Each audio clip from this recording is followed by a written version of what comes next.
Exchange offers और bank discount आपको permanent ये मीशो से मंगवाया? हाँ, ऑर्डर किया और पसंद नहीं आया तो? माँ करके तो देखो मीशो। अरे पर बैठे ही कहाँ ओ भाई Friends don't stop prices drop stay on the fun Flipkart's end of season sale keep flipping साथी मिंट्रस्मार्ट.com में मिशन सारे पढ़ने के लिए रेडी है एसएमएस सुनते हैं और पढ़ने के लिए पढ़ते हैं okay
ego, romance, jealousy. Thank you.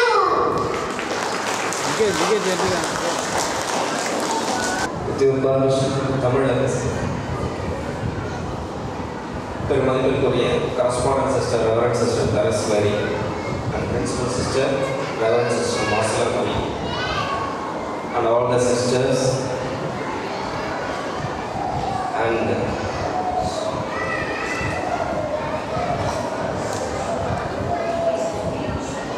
September 5 Teachers Day celebrate பண்ணிருக்கலாம்.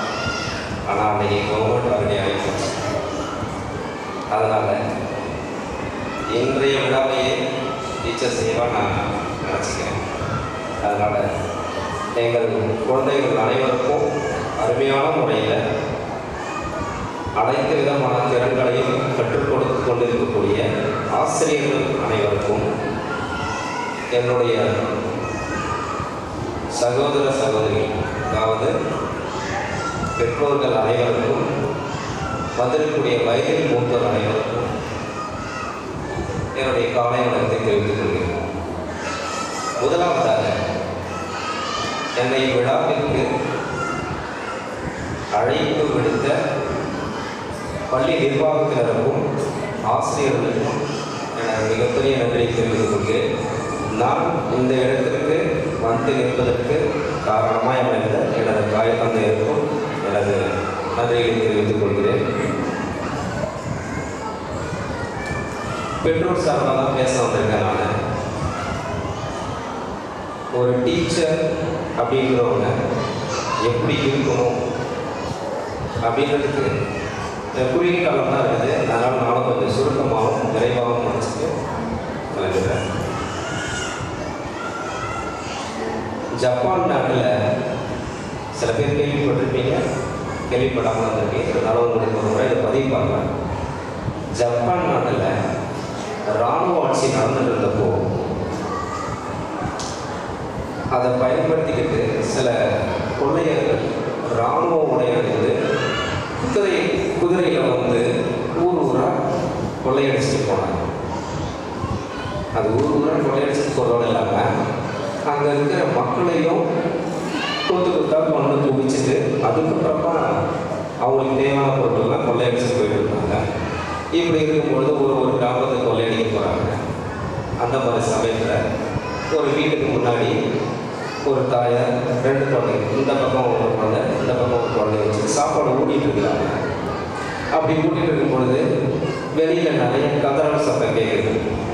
இந்த கொள்ளையர்களோட அந்த குதிரை குளமணி சத்தம் கேட்குது.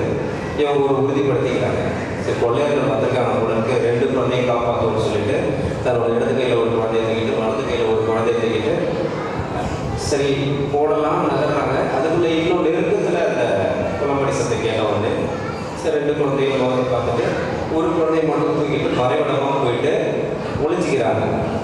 ஊர் மக்களும் நிறைய இடத்துல மறைவிடமாக ஒழிஞ்சிட்டாங்க. அந்த கொள்ளையர்கள் இவங்க போயிட்டு ஒழிஞ்சிட்டு முதல்ல இந்த குழந்தைய விட்டுட்டு இன்னொரு குழந்தை வீட்டுக்கு முன்னாடி வந்து போடா அப்படின்னு திரும்புறதுக்குள்ள கொள்ளையர்கள் வந்துட்டாங்க. அந்த குழந்தைய கொண்டுட்டாங்க. கொண்டுட்டு வீட்டில் இருக்கிற அந்த தாயோட பார்க்குறாங்க. அவங்களால சத்தம் போட்டு கத்தவும் முடியல. கத்தனா ஐடென்டிஃபிகேஷன் அவங்களே முடிச்சுட்டு அந்த குழந்தையும் கொண்டுடுவாங்க. அதனால் அவங்களால கத்தனை அழுகுறாங்க. இருந்தாலும் வெளிப்படுத்த முடியல சத்தம் போட்டு. அந்த கொள்ளையர்கள் எல்லாத்தையும் கொள்ளையடிச்சு போன பிறகு திரும்ப வந்து குழந்தை முன்னாடி அழுகுறாங்க. அந்த அழுதுகிட்டே இருக்க சொல்ல பக்கத்தில் போய் முடிஞ்ச அந்த மக்கள்லாம் ஒவ்வொரு கோடி வராங்க. அது ஒரு பெரியவர் அந்த அம்மாட்ட கேட்குறாங்க, ஏம்மா 2 குழந்தையும் கூப்பிட்டு போயிட்டு காப்பாற்ற வேண்டியது, ஏம்மா ஒரு குழந்தைய மட்டும் இறக்கி போனேன் அப்படின்னு. ஐயா பெரியவரை என்னால் 2 குழந்தையும் அந்த சமயத்தில் தூக்கிட்டு ஓட முடியல. அதனால் ஒரு குழந்தைய இறக்கிட்டு ஓடினேன். இது எல்லாத்தையும் தாண்டி என் குழந்தைக்கும் பக்கத்து வீட்டு குழந்தைக்கும் அந்த வித்தியாசம் தெரியும். நான் இங்கே காப்பாற்றினது பக்கத்து வீட்டு குழந்தை, இறக்கி விட்டு போனது என்னோட குழந்தை. அதனால் அடிப்படையில் நான் ஒரு ஆசிரியர். என்கிட்ட ஒப்படைச்ச பிள்ளைகளை எந்த அளவு நான் பார்த்துக்கணும்னு தெரியுன்றதால தான் சரி என்னோட குழந்தைய நான் இறக்கி விட்டு பார்த்துப்பாங்கன்னு சொல்லிட்டு நான் போவேன் அப்படின்ற மாதிரி.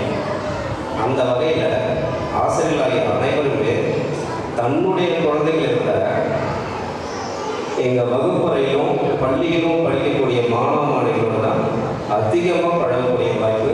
அந்த குழந்தைகளை தான் அதிக அளவில் நேசிக்கவும் கற்றுக்கிறாங்க. அதனால் இந்த குழந்தைகளுக்காக வாழக்கூடிய ஆசிரியர்களுக்காக என்னுடைய மனமார்ந்த பாராட்டுகள், நன்றிகள்.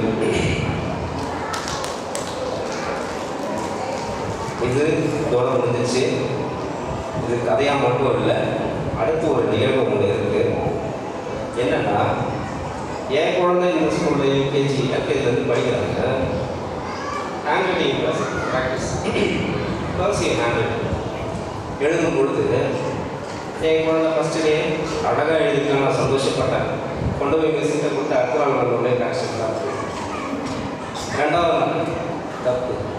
மூணாவது நாள் என்னடா இது என் பிள்ளைங்க கீழே உழுந்து எழுதுறா, படுத்துக்கிட்டு எழுதுறா, டேபிளில் எப்படியே எழுதுறா. கிட்டத்தட்ட ஒரு 5-6 தடவை ஒரே லெட்டர் திரும்ப தப்பு. அப்போ தான் நானும் ஐடென்டிஃபை பண்ணேன். ஏன் அவங்க மிஸ்டேக் பண்ணலாம்? ஒரு முறை சரியான ஸ்டார்டிங் இல்லை, லைனிங் ஸ்டார்ட் ஆகல, ஒரு பக்கம் ஸ்ட்ரெயிட்டாக எழுதுறாங்க.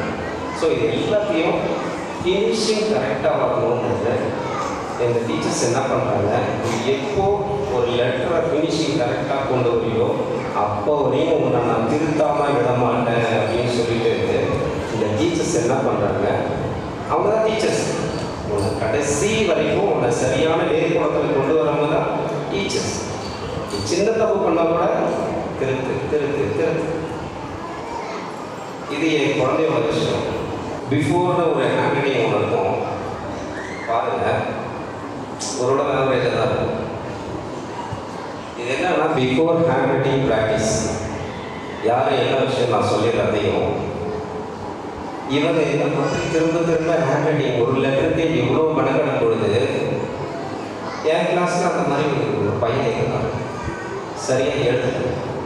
சரி இவ்வளோ மெனக்கடும் போது நம்ம ஏன் ட்ரை பண்ணி பார்ப்போம்னு சொல்லிட்டு என் கிளாஸில் எனக்கும் டீச்சர் ஆகிட்டாங்க. இவங்க எல்கேஜி யூகேஜி டீச்சர்ஸ் எனக்கும் டீச்சர் ஆகிட்டாங்க. உண்மையாக பாராட்டுறோம். இவங்களோட முயற்சியை பார்த்துட்டு நானும் பார்த்தேன். என் கிளாஸில் அந்த பையனை திரும்ப அவன் எவ்வளோ மிஸ்டேக் பண்ணுறானோ அவனுக்காக டைம் ஸ்பெண்ட் பண்ணி திரும்ப எழுத வச்சு திரும்ப மிஸ்டேக் எடுத்து ஒரு 3 மாதம் எடுத்துக்கிட்டேன். ஸ்கூல் ஸ்டார்டிங்கில் ஜூன் மந்த்லேருந்து 3 மாதம் வரையும் அவன் எடுத்துக்கிட்டேன். டைம் கிடைக்கும் போதெல்லாம் இதுக்காக ஃபுல்லாக மெனக்கட முடியாது இல்லை. ஸோ அந்த பையனோட பிஃபோர் ஹேண்ட் ரைட்டிங்கை ஷோ பண்ணக்கூடாது. இருந்தாலும் 3 months ஆஃப்டர்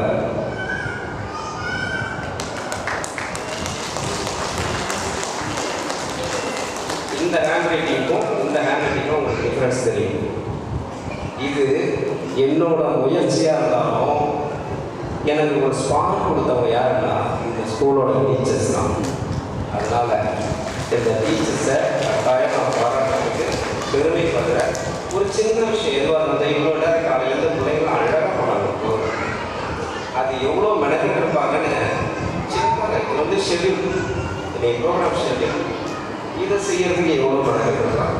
ஸோ இதெல்லாம் இன்னோவேட்டிவ், க்ரியேட்டிவ் திங்கிங் நிறைய நம்ம டீச்சர்ஸில் இருக்குது. அது எல்லாத்தையும் உங்களோட கரெக்டாக எங்கள் குழந்தைங்களுக்கு கொடுத்துக்கிட்டே இருப்பீங்கன்னு நாங்களும் நம்புகிறோம். அதனால தான் இந்த பள்ளியில் எங்கள் பிள்ளைங்களை சேர்க்கறதுக்கு நாமளும் அதிகளோட விரும்புகிறோம். அடுத்ததாக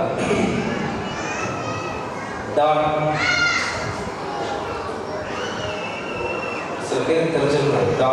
DOT நம்மளோட லைஃப்பில் குழந்தைகளாக இருந்தாலும் சரி, பெரியவங்களாக இருந்தாலும் சரி, இந்த 3 எழுத்துக்களை மட்டும் ஞாபகம் வச்சுக்கிட்டா கண்டிப்பாக ஒர்க்கிங் பிளேஸாக இருந்தாலும் சரி, எங்கேயா இருந்தாலும் சரி, வாழ்க்கையில் சக்ஸஸ் ஆகலாம். என்னென்னா D for discipline, O for obedience, T for timing. So அந்த டாட்ன்ற விஷயத்தை நம்ம லைஃப்பில் ஃபாலோ பண்ணால் மிகப்பெரிய சக்ஸஸ் ஆகலாம். இந்த பள்ளியில் பணியக்கூடிய அனைத்து ஆசிரியர்களுக்கும் என்னுடைய வாழ்த்துக்கள். இறுதியாக ஒன்றே ஒன்று மட்டும் சொல்லணும். இது சொல்லணும்னா எனக்கு தூக்கமும் வராது.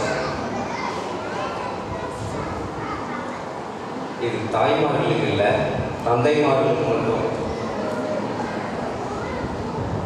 நான் சொல்றதை இங்கேயே மறந்துடணும், கொஞ்சம் மட்டும் எடுத்துக்கணும். என்னன்னா, இது ஒரு கேள்விப்பட்ட கதை தான். ஒரு ஷிப்பில்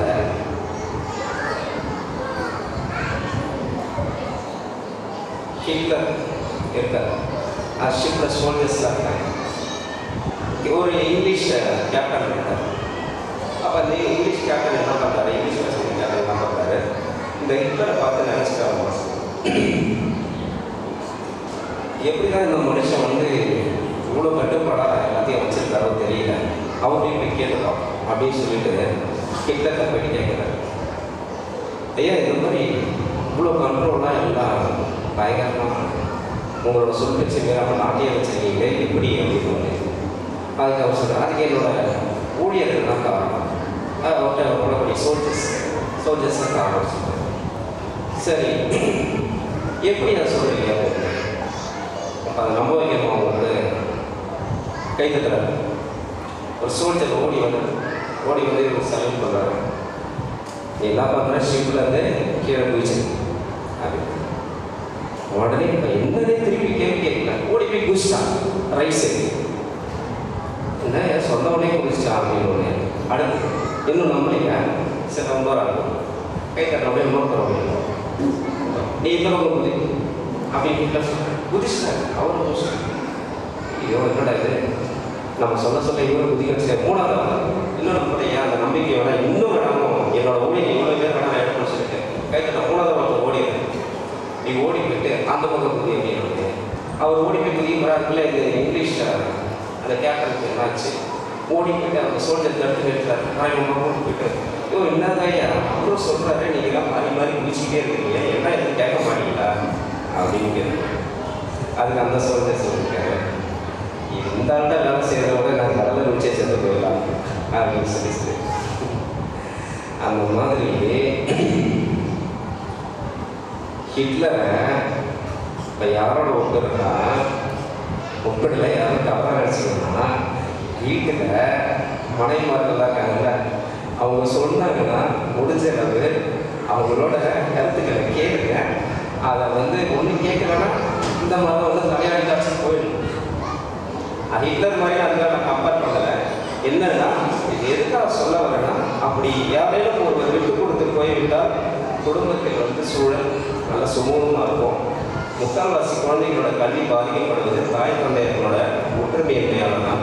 வீட்டில் சண்டை சச்சரவு நடக்கும் பொழுது குழந்தைக்கு மறைமுகமாக அது எல்லாத்தையும் வச்சுக்கோங்க. நம்ம குழந்தைகள் வந்து அவங்க எல்லாம் சொல்ல இப்போ தான் பூத்து கொண்டு போய் மொட்டுமாங்க அந்த மொட்டுகளுக்கு அறியாது, தெரியாது, தவறு எதுவும் தெரியாது.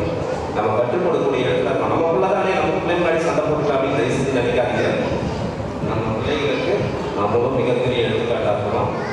இந்த பேச வாய்ப்பளித்தவங்களுக்கு இந்த பள்ளி நிர்வாகத்தினருக்கும் ஆசிரியர்களுக்கும் மிகப்பெரிய நன்றியும் பாராட்டியும் தெரிவித்துக் கொண்டு நன்றி.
வணக்கம். நல்லா இருக்கீங்களா? கொஞ்சம் எல்லாரும் அப்படியே உட்காந்துங்க. பின்னாடி இருக்கவங்க கொஞ்சம் முன்னாடி இருப்பாங்க. நான் சொல்கிறத கரெக்டாக கேட்கணும். முன்னாடி இருக்கவங்க கேட்குதான்னு சொல்கிறது கேட்குதா? Okay fine. சில பாயிண்ட்ஸ் உங்களுக்கு சொல்லலாம்னு நினைக்கிறேன். அதாவது லாஸ்ட் இயர் ஃபஸ்ட் டைம் நீங்கள் எல்கேஜியில் பண்ணாங்க ப்ரோக்ராம் இல்லைன்னா நீங்கள் எல்லாம் வந்துருக்கீங்க தானே. அப்போக்கும் இப்போக்கும் எப்படி பார்க்குறீங்க? இம்ப்ரூவ்மெண்ட் இருக்குதா இல்லையா? இருக்கு. பட் சிலதெல்லாம் இம்ப்ரூவ்மெண்ட் இல்லை அப்படின்றது சில ரிமார்க்ஸ் டீச்சர்ஸ் கொடுத்துருக்காங்க. ஸோ அதை மட்டும் நான் உங்களுக்கு ரிமைண்ட் கொடுத்துட்டேன். ஏன்னா அடுத்த ஸ்டூடெண்ட்ஸ் ரெடியாக இருக்காங்க. அதுக்கும் இப்போ பேரண்ட்ஸ் வந்து உங்களுக்கு டீச்சர் சொல்லி கொடுக்கும்பொழுது, அதாவது ஹேண்ட் ரைட்டிங் எழுதிடுவாங்க சொல்லி எழுதிடுவாங்க அப்படின்னு சொல்லும்போது என்ன செய்யணும்னா, அவங்களும் சொல்ல வைக்கணும். நீங்கள் சொல்லாதீங்க 1 2 3 நீங்கள் சொல்லக்கூடாது. யார் சொல்லணும்? குழந்தை சொல்லணும். குழந்தை சொல்லிக்கிட்டே எழுதுமா, நீ சொல்லிக்கிட்டே எழுதுன்னு குழந்தையே சொல்ல வைக்கணும், நீங்கள் சொல்லக்கூடாது. அவர் சொன்னார் 5 தடவை திருப்பி நம்ம தப்புன்னு வந்துச்சு. அப்போது அவர் குழந்தைய அவர் எழுத வச்சார், அவர் எழுதலை. சில பேரண்ட் என்ன பண்ணிடுங்க, சில தப்பு வந்து நீங்கள் எழுதி கொடுத்தாரு, நீங்கள் கையை பிடிச்சி எழுதி கொடுத்தாரு. அது தவறு. எத்தனை நேரம் ஆச்சு. அவங்க ஸ்கூலில் ஒரு குழந்தைய ஹேண்ட் ரைட்டிங் கொடுத்து 3 months எடுத்துட்டார். 1 நாள் 2 நாள். அப்போ ரொம்ப எஃபர்ட் எடுத்தால் தான் ஒரு குழந்தைய நம்ம கரெக்டாக உண்டாக்குவாங்க. ஒரு பானை செய்கிற வீட்டுக்கு நீங்கள் போய் பாருங்கள்.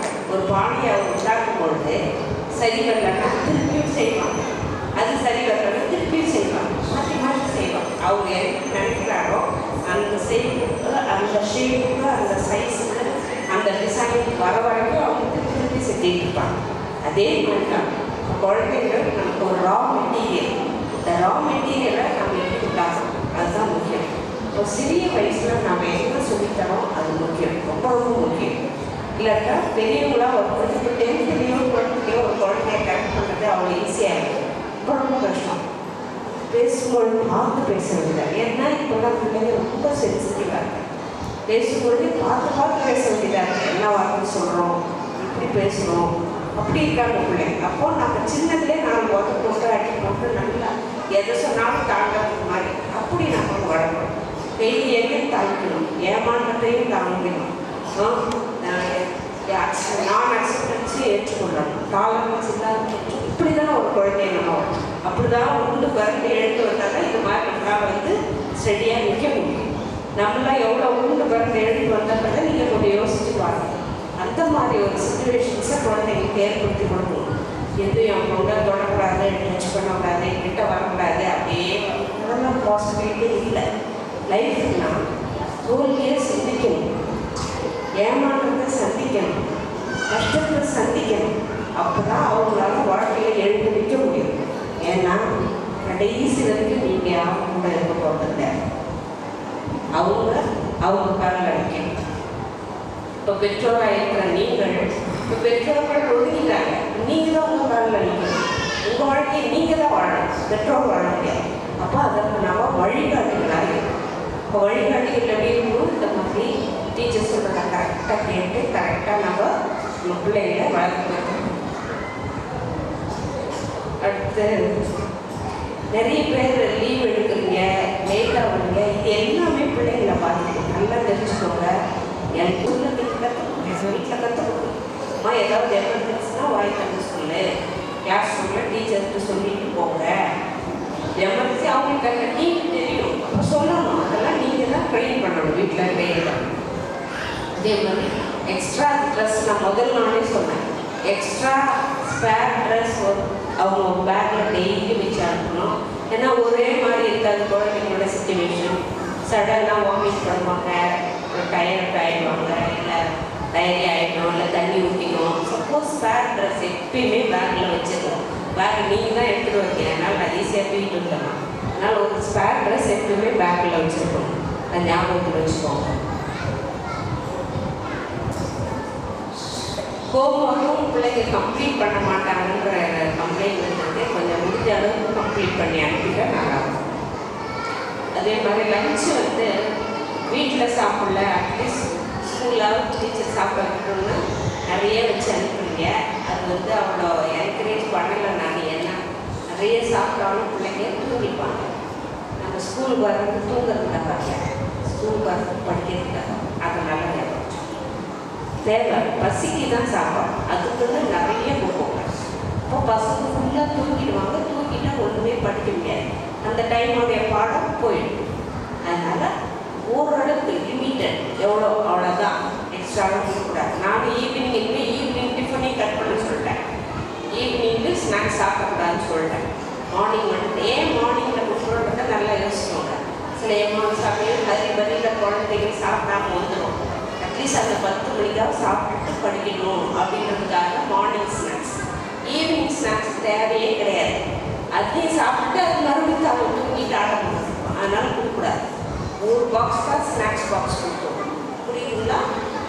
அதுவும் நல்ல சாலிடாக கொடுத்துருவோங்க. சம் நட்ஸோ கேரட்ஸு லேடிஸ் இந்த மாதிரி அவங்களுக்கு நரிஷ்மெண்ட் என்னவோ அதை மட்டும் கொடுத்துருவோம்.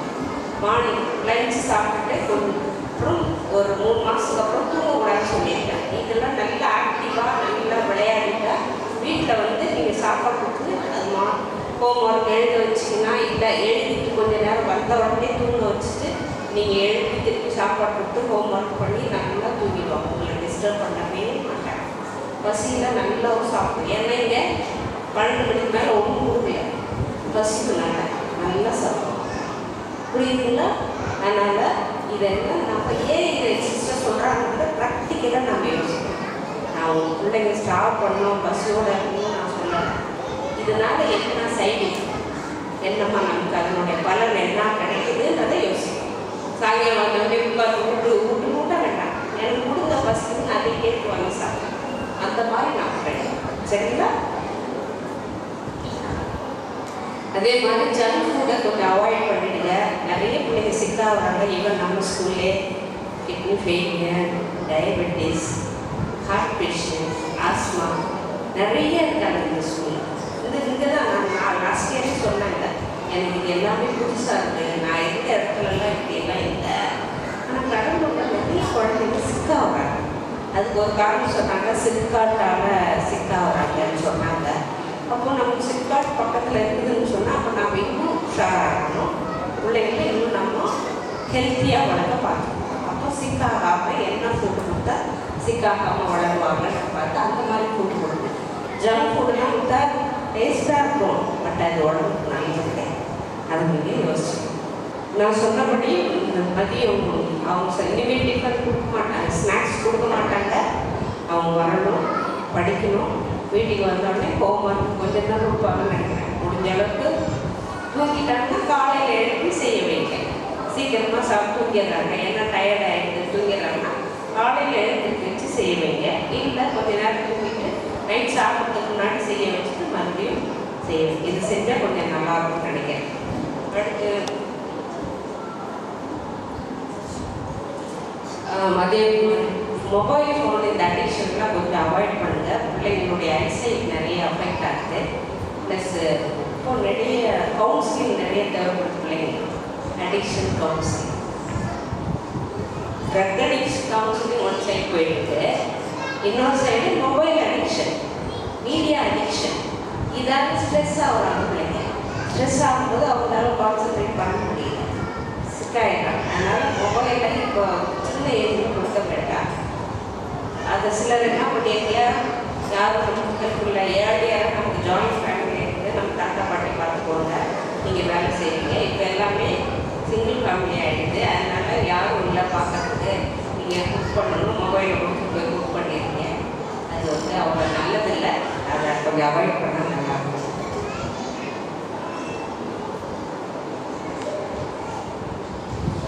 எடுத்து இந்த பிள்ளைங்க வந்து ஆட்டோவில் வரும்பொழுது ஆட்டோவில் வந்து சொல்லி கரெக்டாக பிள்ளை கொண்டாந்து விட்டுட்டு போகிறோம். எல்கேஜி யூகேஜி சொல்கிறோம். மீதி பிள்ளைங்கன்னா அவங்க இடத்துக்கு தேடி போயிடுவாங்க. அவங்க ஆட்டோவில் வர பிள்ளைங்க ஆட்டோ மேன் யாரோ இல்லை வேன் மேன் யாரோ டிரைவர்கிட்ட சொல்லி கொஞ்சம் உள்ளுக்கு கொண்டு போய் கிளாஸ் ரூமில் விட்டுட்டு போங்க. கிளாஸ் ரூம்கிட்ட அவங்களுக்கு எந்தெந்த கிளாஸ் ரூம் ஐடென்டிஃபை பண்ண தெரியும். டீச்சர்ஸ் நான் 8 காலத்தில் வர சொல்லியிருக்கேன். அவங்க வந்து கூட்டிக்குவாங்க. அங்கேருந்து விட்டு போயிட்டீங்கன்னா பிள்ளைங்க அங்கே வந்து தன் மாதிரி வெளியில் போயிடுவாங்க. இப்போ எங்கே போகுதுன்னு நம்மளால் கண்டுபிடிக்க முடியாது. அதே மாதிரி ரிட்டர்ன் கூட்டு போகணும். இந்த கேஸ் வந்துச்சு, நான் வந்த பிறகு நடக்குது, அதனால தான் திருப்பி சொல்கிறேன். ரிட்டர்ன் கூட்டிகிட்டு போகும்போது கொண்டு போய் எங்கேயா நிற்க வச்சுட்டு இருமா நான் போய் அடுத்த பிள்ளைங்களை கூட்டு வந்து நிற்க வச்சுட்டு போயிட்டாங்க. அந்த குழந்தை மாதிரி அந்த சேம் டைம் சர்ச் வரைக்கும் போயிட்டாங்க. அப்புறம் வேற ஒரு பேரண்ட் யூனிஃபார்ம் போட்டு கூட்டிகிட்டு தயவு செஞ்சு ஆட்டோமேன் டிரைவர் இவங்கெல்லாம் நீங்கள் அனுப்பும் பொழுது ரொம்ப நீங்கள் அடிக்கடி செக் பண்ணிக்கணும்.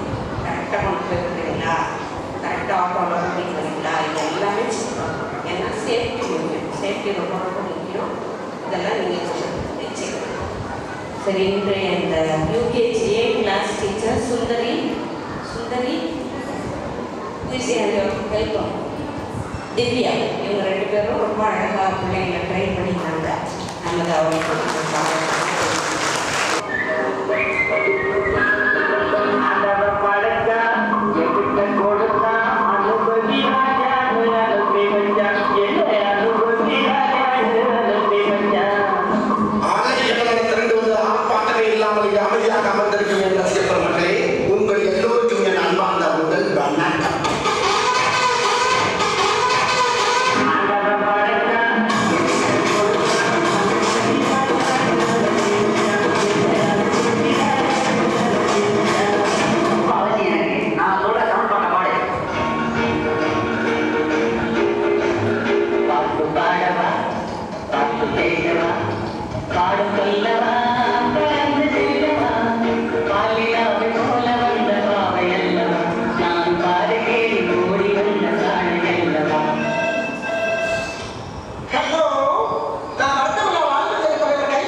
Be careful.